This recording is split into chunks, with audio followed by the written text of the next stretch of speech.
Welcome to week 8 of the Tailgate. I'm Michelle Margaux with Ralph Vacchiano. And coming up, we're going to hear from three-time Super Bowl champ LeGarrette Blount on why he doesn't think Le'Veon Bell will be seeking revenge against his former team. And we're going to take a look back at the best NFL Halloween costumes. And Ralph, it looks like you are clearly in the Halloween spirit. Thank you for noticing. I put a lot of work into this. I thought the gravestone was appropriate for the two New York teams. I even have some candy corn if you want some. Look at you with your new little studio there. That looks really nice.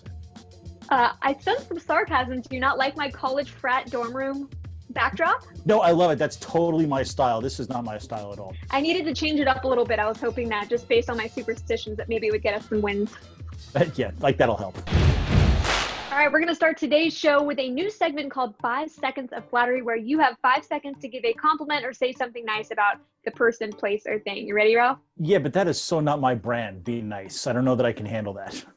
I think it's somewhere deep inside you, but you're just going to have to bring it out. All right, the first one is Adam Gase. Well, he's not Rich Kotite. He's not 0-16 yet. Sam Darnold. He's still the quarterback of the Jets. He's probably got another 8 starts in him, and he looks good in green. Okay, next up is the Jets offense, which only had 4 yards in the second half last game. That's right, Tom, for Ralph, Jets offense. Yeah, you know what? Nobody fell like Daniel Jones. Dave Gettleman. Boy, you're really making this tough on me. His roster, not nearly as bad as the Jets roster. All right, Ralph, Daniel Jones. Wait, look out. Oh, here he comes. Open field. Okay, all right, Daniel Jones. Well, he did get up, and that's a positive thing, and he's still young, so he's got that going for him. All right, we're switching it up a little bit. Candy corn. I love it. It's the best Halloween candy. I know you only want 5 seconds of this stuff, but it's colored wax. What could be better than that? Sorry, no one can have anything good to say about candy corn. Time now for a Halloween edition of Fashion Sense. We're going to take a look back at some NFL costumes from years past. Ooh. No, Bill, that does not count. That's just how you dress.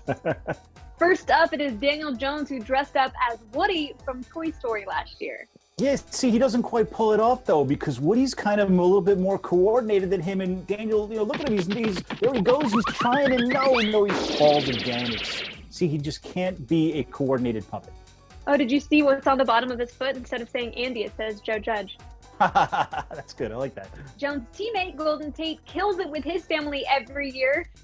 He went as Khal Drogo and Khaleesi 1 year from Game of Thrones, and then the next year went with a Willy Wonka theme. Oh, that's Game of Thrones. I had absolutely no idea what that was. Willy Wonka, I knew, but Game of Thrones, no idea. Khal Drogo's death was by far the saddest day of 2020, and 2020 has been a bad year. So just so you guys know. That bar's pretty high right there. And by 2020, I mean that I binge watched all seasons of Game of Thrones during quarantine. All right, so we've mentioned Odell Beckham's love-hate relationship with a kicking net on this show before. Somebody reenacted it for Halloween. That's so nice. There's a lot of Odell Beckham reenactments that you could probably do for Halloween, and that might be the most tasteful one. This is a really good couple's costume idea for someone who's actually single. Well, it seems like the Giants have better Halloween style than the Jets, and maybe that's because the Jets, instead of being ghosts, are too busy seeing them. Boo! So mean to Sam Darnold. That's really not nice. Let's dive into the friend zone and welcome in 3-time Super Bowl champ LeGarrette Blount. Thank you so much for joining us. Thank you guys for having me. It's a pleasure. All right, so the Jets are the only team without a win this season. What do you think are behind their struggles? I would say that the main thing behind their struggles would be coaching.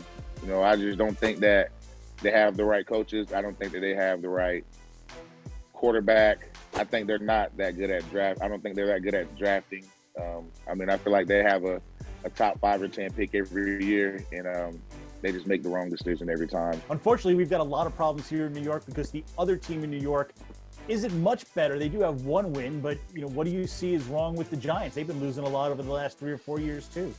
I think Daniel Jones will be, pretty good. He does get a lot of hate. You know what I'm saying? He does get a lot of things thrown his way, but rightfully so when you're drafted that high up. People are comparing him to Jamarcus Russell at this point, and he's got more interceptions, he's got more fumbles, he's turned the ball over at an extremely high rate. I say they just have to protect the ball. You know, they've lost Saquon. They've lost a lot of big-time players on their offense, which has kind of hampered them a lot. All right, LeGarrette, you once went from the Patriots to the Eagles. Then you got to play and beat your old team in the Super Bowl, so you know what that revenge feels like. This weekend, we're going to see Le'Veon Bell playing against his old team, the Jets. Not quite a Super Bowl at stake, but I guess you probably have a sense of what his motivation must be like heading into that game.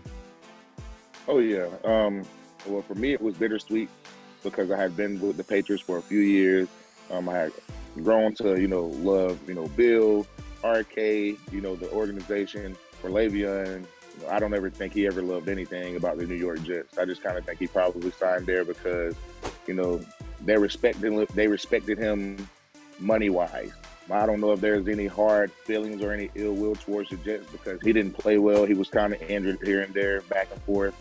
And, they didn't have the kind of offensive line that he's used to. Therefore, his running style wasn't effective there. So I think that he'll enjoy playing them and beating them because I don't think that there'll be a competition. But I don't think there's any, ill will or anything, wanting to get back at the Jets there. Well, more from LeGarrette in a bit, but first, let's take a look at the comment section. Hey, Tailgate, it's Tommy. Taking a break from work. Giants are driving me nuts. Why haven't they fired Dave Gettleman yet? Does he get fired before the end of the season? I know after every loss, everybody wants him fired even sooner than he's likely going to be. But the reality is the Giants are probably not going to make a change at general manager until after the season. And don't be so sure it'll happen then, because this is not about wins and losses. It's about progress. That's what John Mara said. So you're going to have to look at the young players, the free agents that he brought in, see if they're going in the right direction. There's a lot of players right now that are playing reasonably well that Dave Gettleman brought in. So while I do think he's probably headed towards being fired, it is absolutely not a lock. Ralph's Lock of the Week. The Giants played Tampa Bay on Monday night. What is it about Tom Brady that makes him so remarkably consistent? He the GOAT. I don't think there's anyone better than him. He can throw the ball. He can make any kind of throw. His charisma, his attitude, his everything. That kind of plays a role in how he can become the best quarterback ever because everybody rallies around him. What's your favorite Tom Brady story that kind of tells what he's like or what it's like playing with him?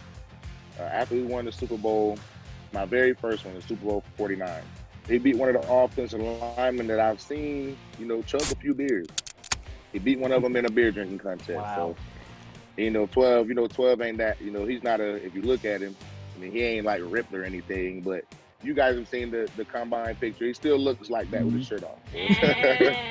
So we'll probably be debating this forever, but, from seeing them both up close, who's more responsible for the magic of the Patriots Dynasty, Belichick or Brady? Oh, that put me in that. I knew I was going to ask me that. Bill, I love you. I hope that you don't see this as an insult, but I'm going to say Brady. Brady's the one throwing the football, You can call the perfect plays, and you can go out there and you can still throw three interceptions because, the defense is showing you something different than what you thought you might see. I'm going to stick to Brady on that. I think the Giants once were interested in signing you. I think it might have been later in your career. Yeah, it was after I left New England. And didn't Odell Beckham try to recruit you? And we're really close. I've known him, since before he left LSU. And I obviously was not going to go to the Giants. I was never going to go there. Why not? But I couldn't do it.